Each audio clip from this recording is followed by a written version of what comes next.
తాకట్లో ఉన్న మీ బంగారాన్ని విడిపించి ఆ రోజు ఆన్లైన్ రేటుకి కొంటాం. Sharma gold company. అందరికీ నమస్కారం. నా పేరు మాధురి. మీరు చూస్తుంది సుమన్ టీవీ నెట్వర్క్. మనకు తెలియని ఎన్నో ఆధ్యాత్మిక విషయాలు మనకి తెలియజేయడానికి మనతో పాటు ఉన్నారు ప్రముఖ జ్యోతిష్య పండితులు బ్రహ్మశ్రీ గుండెపూటి సుధీర్ శర్మ గారు. నమస్కారం గురువు గారు. శ్రీమాత్రే నమః. శ్రీ గురుభ్యో నమః. గురుగారు, ఈ మధ్య కాలంలో చూస్తుంటే చాలా మంది ఏంటంటే సనాతన ధర్మాన్ని స్థాపించాలి, అసలు ఆ ధర్మ సంస్థాపన మళ్ళీ మనం మొదలు పెట్టాలి అని చెప్పేసి చాలా మంది చేస్తున్నారు. అదేంటంటే అది నెగిటివ్గా వెళ్ళిపోయి అసలు ఆ సనాతన ధర్మానికి మచ్చ తెచ్చేటోళ్ళే చాలా మంది ఎక్కువ కనిపిస్తూ ఉన్నారు. అసలు రెండిటికి తేడా ఏంటి గురువు గారు? సనాతన ధర్మము అలాగే ధర్మ సంస్థాపన ఈ రెండు ఒకటేనంటారా, వేరు వేరు అంటారా? అన్నా, శ్రీకృష్ణ భగవానుడు గీతలో చెప్తాడు, ధర్మ సంస్థాపనార్థాయ సంభవామి యుగే యుగే. ధర్మ సంస్థాపన అంటే ధర్మం ఎప్పుడైతే సన్నగిల్లుతుందో దాన్ని మరలా ఉద్ధరించడం కోసం ప్రతి యుగంలో నేను పుడతాను అని చెప్పి శ్రీకృష్ణ భగవానుడు గీతలో చెప్పాడు. మనకి సనాతన ధర్మం ప్రస్తుతానికి కలియుగంలో కొనసాగుతున్నటువంటి ఒక ధర్మం విధానం. సనాతన ధర్మం అంటే ఏంటి? మనిషి ఇలాగా ఎలా బ్రతకాలో చెప్పేదే సనాతన ధర్మం. ఓకేనా? అంటే పొద్దున్నే లేవండి, స్నానం చేయండి, ముఖం కడుక్కోండి, ఇల్లు శుభ్రపరచుకోండి, వంట చేసుకోండి, చక్కగా ఈ టైంకి భోజనం చేయండి, ఈ టైంకి తినండి, ఈ టైంకి పడుకోండి అని చెప్తున్నది సనాతన ధర్మం. ప్రతి ఒక్కటి సైంటిఫిక్ రీజన్స్తో చెప్పింది. ఇప్పుడు చెప్తున్నటువంటి సైన్స్ అనేటువంటి మాట ఏదైతే ఉందో ఇది కొన్ని వేల సంవత్సరాల క్రితమే మన ధర్మం చెప్పింది. ఈ ధర్మంలో తెలియనిదంటూ లేనిదంటూ ఏమీ లేదు నాన్న. సనాతన ధర్మంలో మాట చెప్పాలంటే ఇప్పుడు సైన్స్ ఏం చెప్తుంది? భూమి గుండ్రంగా ఉంది అని చెప్పింది. ఎన్ని వందల సంవత్సరాల క్రితం? మహా అయితే 200 సంవత్సరాల క్రితం చెప్పింది, లేదు 300 సంవత్సరాల క్రితం చెప్పింది. కానీ 1800 సంవత్సరాల క్రితం కట్టినటువంటి దేవాలయాల మీద వరాహమూర్తి భూమిని ఎత్తుకున్నట్టుగా విగ్రహాలు ఎలా చెక్కారు? అప్పట్లో గుండ్రంగా ఉంది అని తెలియకపోతే ఇప్పుడు కొత్తగా వచ్చి సైన్స్ చెప్పిందా? మన ధర్మం గొప్పదా? ఇప్పుడు చూస్తున్న సైన్స్ గొప్పదా? మన ధర్మం నుంచి సైన్స్ వచ్చింది అనిపిస్తుంది కదా. అదేనన్నా, ఇక్కడ ఒక దేవాలయంలోనన్నా ఆడవాళ్ళు ఎలా గర్భవతులు అవుతారు, గర్భవతి అయిన దగ్గర నుంచి మొదటి మాసం నుంచి పిల్లను అంటే బిడ్డకి ప్రసవం చేసేంత వరకు ఏ దశల వారీగా ఉంటుంది అనేది 1400 సంవత్సరాల క్రితం దేవాలయం గోడల మీద చెక్కబడింది. మరి అప్పట్లో ఏ పరికరాలు ఉన్నాయి నాన్న చెప్పడానికి, చూడటానికి? ఇప్పుడంటే అన్ని పరికరాలు వచ్చినాయి కాబట్టి, సైంటిఫిక్ ఇవన్నీ వచ్చినాయి కాబట్టి చూసి చెప్తున్నారు. మరి అప్పట్లో ఏముందని చెప్పారు? ఏ రకంగా గర్భం దారుస్తారు, ఏ సమయంలో ఎలా ఉంటారు, బిడ్డ ఎలాంటి అవయవాలు రూపొందించుకుంటుంది, ఏ నెలలో ఎలా ఉంటుంది అనేది క్రమేపీ మొత్తం చరిత్ర మొత్తం ఒక శిల్ప రూపంలో చెక్కారు 1400 సంవత్సరాల క్రితం. ఇప్పుడు మనం కంటి ఆపరేషన్ చేయాలి అంటే హాస్పిటల్కి వెళ్ళి చక్కగా టెస్ట్ చేయించుకుంటున్నాం, వాడు ఏదో 4 పెడతాడు, చూస్తాడు, ఆపరేషన్ అని చెప్తున్నాడు. సుశ్రుతుడు అనేటువంటి ఒక వైద్యుడు ప్రపంచంలో మొట్టమొదటి కంటి వైద్యం చేసినటువంటి వ్యక్తి. కొన్ని వేల సంవత్సరాల క్రితం ఏ పరికరాలు లేకుండా కంటికి ఆపరేషన్ చేశాడు. ఫస్ట్ సర్జన్, ఐ సర్జన్ ఆయన వరల్డ్. ఇప్పుడున్నాయి సూదులు గీదులు అన్నీ ఉన్నాయి, అప్పట్లో ఏమున్నాయి? ఏం లేవు కదా. పూర్వకాలంలో ఆపరేషన్ చేస్తేనన్నా, సర్జరీ చేస్తే ఇప్పుడు కారు చెయ్యి ఏదైనా కోస్తారు, ఇప్పుడు ఏం చేస్తున్నారు? స్టిచెస్ వేస్తున్నారు. ఇప్పుడు లేజర్ స్టిచెస్ వచ్చినాయి కొత్తగా. అప్పట్లో గండు చీమలు తీసుకొచ్చి కోసిన తర్వాత మొత్తం గండు చీమలు తీసుకొచ్చి ఆ శరీరం చీలిపోయి ఉంటుంది కదా, దాని మీద పెట్టేవాళ్ళుట. ఆ గండు చీమలు ఇవి ఉంటాయి కదా, ముళ్ళు ఉంటాయి కదా, అవి మొత్తం లోపల గుచ్చుకొని పోయి నిదానంగా శరీరం అతుక్కుంటూ ఉండేదిట. అవి స్టిచెస్ అప్పట్లో. అంత గొప్పగా ఉండేది మన సైన్స్. ఇప్పుడు చదువుతున్న సైన్స్ ఏముంది నాన్న? అవునా? చీమల వల్ల కూడా మనిషికి ఇంత ఉపయోగం అనేది ఇక్కడ అర్థమవుతుంది. చాలా గండు చీమలు తీసుకొచ్చి ఇట్లా పెడితే అవి ఏం చేస్తాయి? ఇట్లా అతుక్కుపోతాయి కదా, అతుక్కుపోయి అట్లా ఉండిపోతాయి.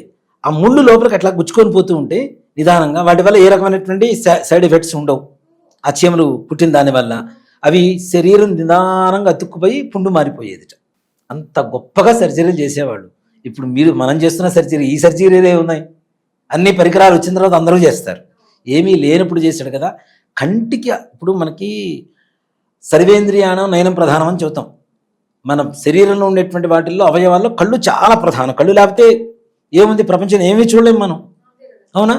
అలాంటి చిన్న కంటికి కొన్ని వేల సంవత్సరాల క్రితమే సుశ్రుతుడు ఆయన పేరు కూడా, ఆయన ఆపరేషన్ చేశారంటే ఇంకేముంది చెప్పండి. అది సనాతన ధర్మం అంటే.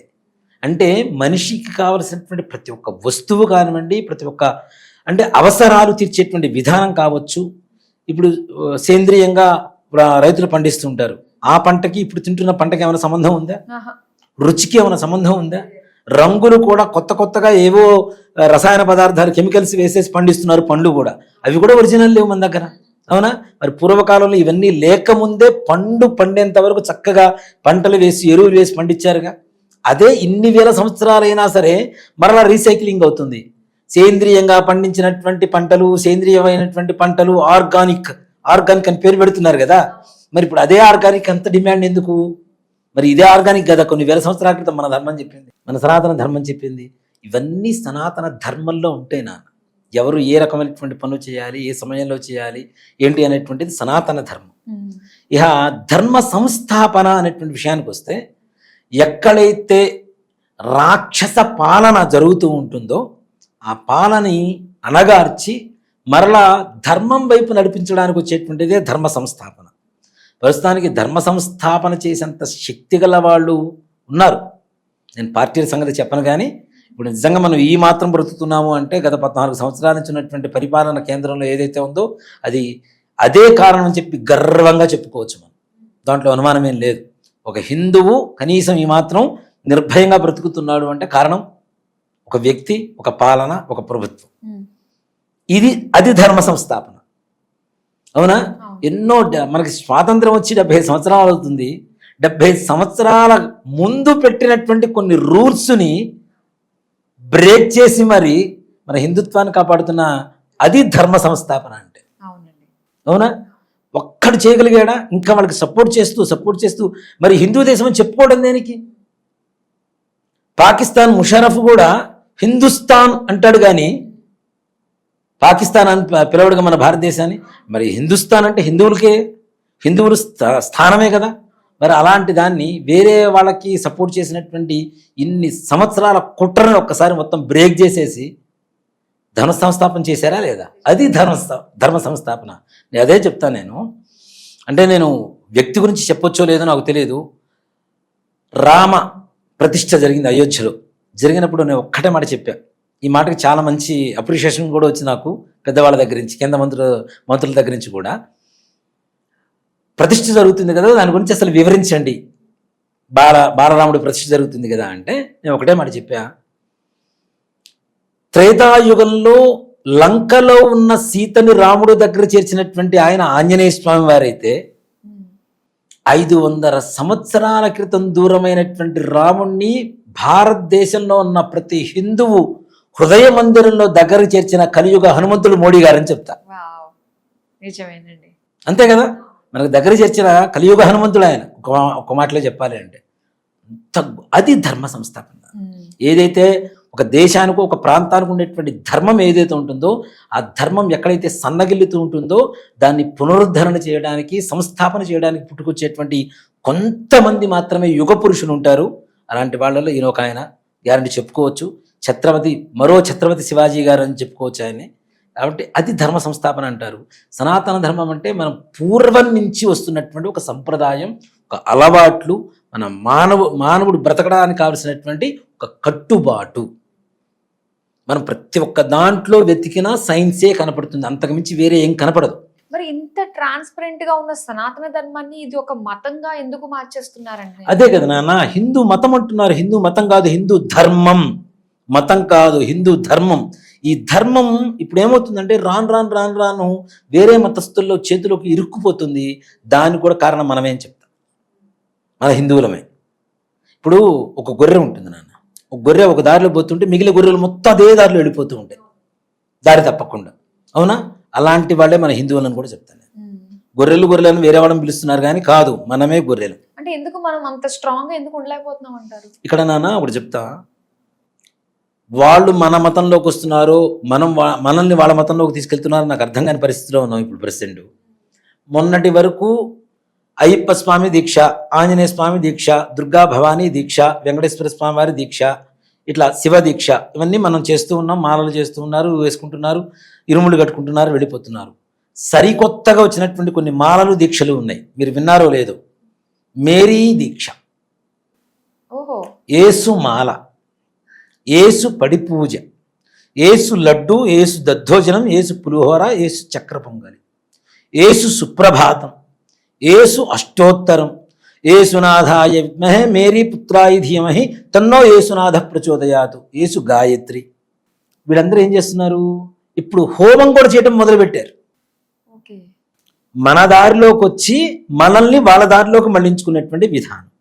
ఓకే, ఇలా కొంతమంది అవలంబిస్తుంటే మరి కొంతమంది ఉంటారు, మీరు పొద్దునే లేవాలి, ఉపవాసాలు చేయాలి, స్నానాలు చేయాలి, కొబ్బరికాయలు కొట్టాలి, పూలు తీసుకురావాలి, అగరబత్తులు వెలిగించాలి, కర్పూరం వెలిగించాలి, ఆ పూజలు చేయాలి, ఈ నోములు చేయాలి, ఈ వ్రతాలు చేయాలి, మీకంతా ఇంత ఉంటుంది, మా దగ్గర ఏమీ లేదు, క్యాండిల్ పట్టుకొని రాండి, కొబ్బరికాయ అక్కర్లా, ఏమక్కర్లా, నువ్వు స్నానం చేసినా చేయకపోయినా పర్లా, బొట్టు కూడా అవసరం, బొట్టు కూడా అక్కర్లా, ఆ ఖర్చు కూడా లేదు, తీసుకొని క్యాండిల్ తీసుకొని రాండి, వెలిగించండి, అక్కడ పెట్టండి అని చెప్తున్నారు. జనాలందరూ కూడా ఏం చేస్తున్నారంటే చాలా ఈజీగా ఉండే పద్ధతికి ఎక్కువగా మొగ్గు చూపుతారు కదా. కష్టంలో ఎక్కువ సుఖం ఉంటుందన్న సంగతి ఎవరు ఆలోచించరు. ఇప్పుడు మనం సుఖపడుతున్నామా లేదా, ఇన్స్టెంట్గా మనం సుఖపడుతున్నామా లేదా అన్నది ఒక్కడ ఆలోచిస్తున్నారు. కానీ భవిష్యత్తులో ఆ రోతలో పడిపోయి బాధపడతామన్న విషయం మాత్రం ఆలోచించట్లేదు. స్నానం చేయకుండా ఉంటే రోగాలు ఎవరికి, మనకే కదా. మరి స్నానం చేయకుండా నువ్వు ఎక్కడికైనా రావచ్చు అంటే నువ్వు రోగాలు పుట్ట అవుతున్నావు అని చెప్పి ముందుగానే చెప్తున్నారుగా వాళ్ళు. ఏది పడితే అది తినొచ్చు అని చెప్తున్నారు. మనదేంటి, ఏ సమయంలో ఉపవాసం చేయాలి, ఏ రోజున చేయాలి, ఏ రోజున చేస్తే మనకి ఆరోగ్యం లభిస్తుందని చెప్తున్నది మన శాస్త్రం. వాళ్ళ దాంట్లో ఫాస్టింగ్ లేవు, అంతా ఫాస్టింగ్లు తప్పితే వాళ్ళ దాంట్లో. అవునా, ఏదైనా తినొచ్చు, ఎప్పుడైనా తినొచ్చు, ఎలా అయినా ఉండొచ్చు. దీంతో ఏమైపోతున్నారంటే మన వాళ్ళందరూ ఎక్కువగా అటువైపు మొగ్గు చూపుతున్నారు. కానీ మళ్ళీ అనతి కాలంలో హిందూ ధర్మం మరలా పునరుద్ధరణ జరుగుతుంది. ఇప్పటికీ దాదాపు మంచి మార్పులు వస్తున్నాయి. నిజంగా ఒక మాట చెప్పాలంటే నాన్న, మనకి స్వాతంత్రానికి ముందు నుంచి తర్వాత కూడా మన హిందూ ధర్మాన్ని చులకన చేస్తూ, అంటే దీంట్లో ఉండేటువంటి మంచిని బయట పెట్టకుండా కేవలం చెడ్డవాళ్ళని మంచివాళ్ళగా రూపొందిస్తూ పిల్లలు చదువుకునే వయసు దగ్గర నుంచి ఛత్రపతి శివాజీ పాఠం ఒక్క స్కూల్లో ఒక క్లాసులోనా ఉందా నాన్న? ఒక్క క్లాసులో ఉందా? నిజంగా మన సినిమా వచ్చింది సంభాజీ, అవునా? ఆ సంభాజీ చరిత్ర వచ్చినప్పుడు ఏడవని వాళ్ళు ఎవరున్నారు? ఆ టీవీలో వస్తుంటే అట్లా ఎవరన్నా కదిలిస్తే ఒక క్షణం ఏదైనా మిస్ అయిపోతామేమోనంత ఒక అక్కడే కళ్ళ అప్పగించి మరీ చూస్తున్నాం. అంత దేశభక్తి ఉన్నవాళ్ళం అసలు ఏం జరిగిందనేది తెలుసుకునే ప్రయత్నం కూడా చేయకపోతే కూడా తప్పే కదా. అలాంటి అధర్మాన్ని రూపుమాపి మరలా ధర్మ సంస్థాపన చేయడానికి యుగ పురుషులు పుడుతూ ఉంటారు. ప్రతిసారి భగవంతుడు శంఖచక్రాలు పట్టుకొని సుదర్శన చక్రం పట్టుకొని పుట్టాల్సిన అవసరం లేదు. దైవం మానవ రూపేణ అని చెప్పి మనమే చూస్తూ ఉన్నాం. ఎవరైతే మనకు సహాయం చేస్తారో వాళ్ళే దేవుడు కదా. లారెన్స్ గారు గొప్ప కథ చెబుతూ ఉంటారు. ఆయన ఒక నదిలో మునిగిపోతూ ఉన్నారు. ఒక కొట్టుకుపోతూ ఉంటే నేను కృష్ణుడిని ప్రార్థిస్తాను, కృష్ణుడు నన్ను వచ్చి కాపాడుతాడు అన్నట్ట. సరే ప్రార్థిస్తూ ఉన్నాడు. ఒక వ్యక్తి వచ్చాడు ఒక ముసలాయన రూపంలో, రానాయన కాపాడతానంటే లేదు నాకు కృష్ణుడే వస్తాడు, ఆయనే కాపాడతాడు అన్నట్ట. మళ్ళీ ఇంకొక స్త్రీ వచ్చింది, రానాయన కొట్టుకుపోతున్నావు దాత కాపాడతాను అంటే లేదు నాకు కృష్ణుడు ప్రార్థించాను, కృష్ణుడే వస్తాడని చెప్పాడు. చూశాడు చివరికి మునిగిపోయాడు, చచ్చిపోయాడు. అన్ని అవకాశాలు వచ్చినా కూడా వినియోగించుకోలేదు. దేవుడు దగ్గర పోయాడు గట్ట, స్వామి నీకేమన్నా ఆలోచన ఉందా, నేను నిన్నే ప్రార్థించాను ఇన్నిసార్లు, నువ్వు రాలేదు ఎందుకు అంటే, అరే ఒక ముసలాయన రూపంలో వచ్చా, ఒక అమ్మాయి రూపంలో వచ్చా, ఇంకో వ్యక్తి రూపంలో వచ్చా, ఇన్నిసార్లు వచ్చాను, నేను దేవుడు రావడం అంటే శంఖచక్రాలు పట్టుకొని నేనే రానురా, ఎవరు నిన్ను కాపాడితే వాళ్ళే దేవుడు రా అని చెప్పాట. అందుకనే దైవం మానుష రూపేణ అని చెప్పి మనం చెప్పుకుంటూ ఉంటాం. కాబట్టి యుగ పురుషుడు మళ్ళీ పుట్టాడని అనుకోవచ్చు. రాబోయేటువంటి తరాల్లో కూడా ఇలాంటి యుగ పురుషుల పరంపర తప్పనిసరిగా మనకి అవసరం కూడా, తప్పనిసరిగా. లేకపోతే చాలా దెబ్బతింటాం. ఇప్పుడు మనం చెప్తానన్నా, మనకి మాత్రమే ఒకరు ముద్దు ఇద్దరు హద్దు, ఆపై అసలే వద్దని మనకే ఎందుకు పెట్టారు నాన్న? మిగిలిన వాళ్ళేమో 4 పెళ్లిళ్ళు చేసుకుంటారు, ఒక్కోళ్ళు 10 మందిని పిల్లలు అంటారు, రోడ్డు పక్కనే సైకిల్ షాప్ పెడతారు. వాళ్ళు బాగానే ఉంటారు. అంటే వాళ్ళ సంఖ్య పెంచడం కోసం, మన సంఖ్య తగ్గించడం కోసమే కదా. మరి పూర్వకాలంలో 18 మంది 20 మంది పిల్లలు ఉండేవాళ్ళు. మరి వాళ్ళందరూ బాధలు ఏం లేవు కదా, వాళ్ళేం బాధలు పడలేదుగా, సంతోషంగానే పనిచేయరుగా, ఆస్తులు అట్లానే ఉంచారుగా. మన చేతికి వచ్చిన తర్వాత మనం నాశనం చేసాం ఆస్తులు, అవునా? కాబట్టి ఈ కుటుంబ నియంత్రణ కూడా ఒక కుతంత్రమనే చెప్తాను నేను. హిందూ సంఘం అంటే హిందూ జనాభా తగ్గించడం కోసం చేస్తున్నటువంటి ఒక కుతంత్రం అనే చెప్తా. దయచేసి నేను ప్రభుత్వానికి కూడా అదే వినతి చేస్తాను. కుటుంబ నియంత్రణ తీసేస్తే అందరికీ తీసేయండి, పెడితే అందరికీ పెట్టండి. అవును, అంతే. ఒక జాతికి సంబంధం, వాళ్ళ జాతి వాళ్ళ లక్షణాలు ఉన్నాయంటే మరి మా హిందువుల మీద కమాండ్ చేయడానికి నువ్వెవరు? హిందూ దేవాలయాల్లో ఉండే డబ్బులు తీసుకెళ్ళి చర్చిలకు ఇస్తావు, మసీదులకు ఇస్తావు. ఒక్క మసీదులో డబ్బులు తీసుకొచ్చి ఒక దేవాలయానికి ఏమైనా ఇచ్చారా? ఒక చర్చిలో డబ్బులు తీసుకెళ్ళి ఎవరికైనా ఇచ్చారా? దశమ భాగాలని చెప్పి పాస్టర్లు తీసుకుని వెళ్ళిపోతారు తప్పితే ఫాదర్సే ఎవరికైనా ఇస్తున్నారా? మన హిందూ దేవాలయాలు ఎన్నో మూతబడి ఉన్నాయి నాన్న. మరి ఒక్క దేవాలయాన్ని బాగు చేయొచ్చుగా ఈ డబ్బులతో. మన డబ్బులతో మన దేవాలయాన్ని బాగు చేయమని చెప్తున్నాం, వేరే వాళ్ళ డబ్బులు కూడా ఇవ్వమని చెప్పడాలా. కానీ ఇవ్వరే. కానీ హిందూ దేవాలయాలు కరెంటు బిల్లు వచ్చేసరికి కమర్షియల్, మసీదులకి చర్చిలకి కామన్. వాళ్ళకు రూపాయి పావాలా, మాకేమో 10 రూపాయలు. ఇది ధర్మం కాదు కదా. అసలు ప్రభుత్వం దేవాలయాల మీద అధికారం ఏంటి నాన్న? భగవంతుని మీద అధికారం ఏంటి? దేవాలయ ధర్మాదాయ శాఖ, దేవ ఆదాయ ధర్మ ఆదాయ శాఖలు ఇప్పుడు మారింది. వాటి మీద ఆదాయం కోసమే మారుతున్నాయి తప్పితే వేరే రకమైనటువంటి ఇంట్రెస్ట్ చూపించట్లేదు. దయచేసి హిందూ ధర్మం కాపాడాలి. కాపాడేందుకు కొంతమంది యుగ పురుషులు పుడుతున్నారు, పుట్టాలి. ఇంకా హిందూ ధర్మం ఇట్లానే ప్రశాంతంగా అందరూ ఊపిరి పీల్చుకునేలా ఉండాలి. నిజంగా ఇది చాలా కనువిప్పు గొలిపి ప్రతి ఒక్కళ్ళు కూడా ఆలోచింపజేసే వీడియో, ప్రతి ఒక్కరికి రీచ్ అవ్వాలని చెప్పేసి కోరుకుంటున్నాము. డెఫినెట్ గా షేర్ చేయాల్సిన వీడియో. చాలా చక్కగా వివరించినందుకు ధన్యవాదాలు. శ్రీమాత్రే నమః. శ్రీ గురుభ్యో నమః.